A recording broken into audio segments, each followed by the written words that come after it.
مساء الخير على أحلى وأجمل متابعين سفرة سهير. ازيكم يا حبايبي؟ عاملين ايه؟ يا رب النهاردة تكونوا بخير. هنعمل مع بعض النهاردة غريبة بأشكال حلوة جدا وأشكال بسيطة، ممكن تحضريها في وقت قليل جدا بس هتطلع معاكي غريبة فعلا تحفة. بصوا قد ايه ملمسها ناعم جدا. هنحضرها مع بعض بأسرع طريقة ممكن تقدري تحضريها. يلا نروح مع بعض على المقادير بتاعتنا. المقادير بتاعتي 500 جرام دقيق، 350 جرام سمنة، 125 جرام سكر بودرة، وذرة ملح. تمام، أنا كنت حاطة ذرة الملح في الدقيق. أول حاجة هنزل بال 350 جرام سمنة، أهم حاجة بكون حطاها في التلاجة بتكون ساقعة كويس جدا. وهننزل ب 125 جرام سكر بودرة، وأهم حاجة نكون نخلين السكر كويس جدا. بعد كده بشغل عليهم المضرب الكهرباء او العجان. اهم حاجة في الخطوة دي نجاح الغريبة معاكي ضرب السمنة والسكر كويس جدا. طبعا هي الغريبة بتبقى محتاجة السمنة البلدي، بس لو مش متوفر نضيف سمنة اللي هي النباتي عادي جدا، بس ضيفي لها فانيليا عشان تبقى ريحتها حلوة معاكي. تمام. بعد كده نزلت بال500 جرام الدقيق بتاعي كان منخول. برضو بعد ما انا نخلته حطيته في العجان بالشكل دوت. احنا بنضرب كويس جدا الغريبة لغاية ما القوام بتاعها يبقى ملمسه ناعم كويس جدا. بصوا انا بوريكم ده ملمس العجينة. لو ما بتشققش معاكي يبقى انت كده مقاديرك مظبوطة جدا. تمام. عملت كده واحدة. أول حاجة ببدأ أعملها ببدأ أخبز يعني بحب أعمل تجربة لأي مقادير أنا بحب أخبز فيها شغل العيد. بعد كده هوت حطيت كده هوت بالشكل ده، كورتها وحطيتها في الفرن. أهم خطوة إن احنا ما بنطولش خالص على الغريبة في الفرن. أنا كده عملت لهم اختبار ولقيت اتأكدت إن المقادير بتاعتي مظبوطة، فهبدأ بقى أشكل. انا خدت شوية كده هوت يعني حوالي 3 معالق من العجينة، حطيت عليهم معلقة كاكاو خام ونخلتها وعجنتها بالشكل دوت علشان اشكل الكرات بتاعة الغريبة. تمام. واعمل منها اشكال. لو انتي مش حابة تعملي اللي هي بالكاكاو اعمليها اللي هي البيضة كده بالشكل ده. بنمسك العجينة بتاعتنا، اهم حاجة نكورها كويس جدا. لو لقيتي العجينة بتاعتك وانتي بتكوريها مثلا سايحة في ايدك من الجو بيبقى ساعات حر، ممكن تدخليها في التلاجة. وبعد ما تخرجيها ممكن لو انت عندك عجان ارجعي اعجنيها تاني بالعجان او على المضرب الكهرباء، او اعجنيها على ايديكي فايه اللي يعجبك. تمام. بصوا انا بعمل شكل بقى اللي هو الشكل اللي كنا شايفينه في الفيديو في الاول اللي هو شكل الوردة.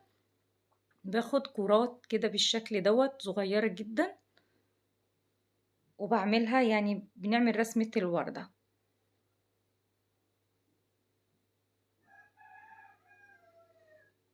باخد واحدة بيضة وواحدة غامقة وبرصهم بالشكل ده جنب بعض.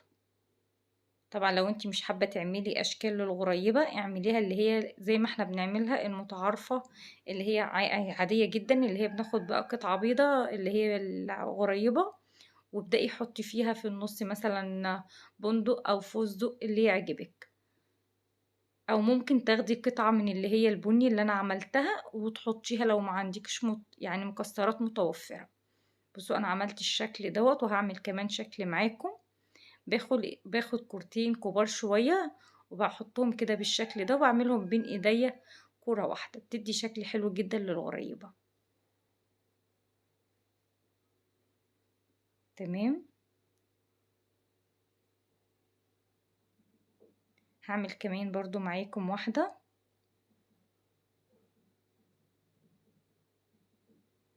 طبعا المقادير بتاعتك دي كلها اللي انا قلتها دي بالميزان. اللي ما عندوش ميزان يا جماعة انا هقول لكم برضو المقادير بالكوباية. تمام. وانا شغالة في العجينة معاكم هقول معاكم المقادير بالكوباية، علشان اللي ما عندهاش ميزان بصراحة الحاجات بتاعت النواعم بتاعت العيد افضل كتير لو انت جبتي اللي هو الميزان بيبقى عندك بيطلع معاكي المقادير مظبوطة جدا. انا هقول المقادير مع بعض.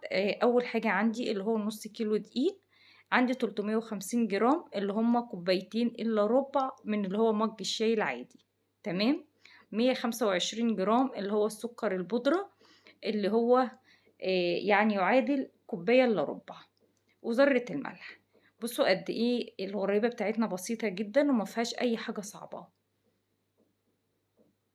يبقى انا كده قلت معاكم اللي هي بالمقادير بالجرامات وبالكوباية. انا عملت شكل الوردة باللي هو اللي عملت بيها اللي هي العجينة اللي هي بالشوكولاتة.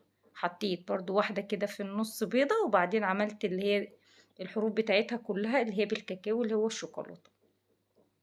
جبت بقى كريسبات حطيتها بقى بالشكل دوت. بصوا قد ايه بتدي شكل حلو جدا للغريبة.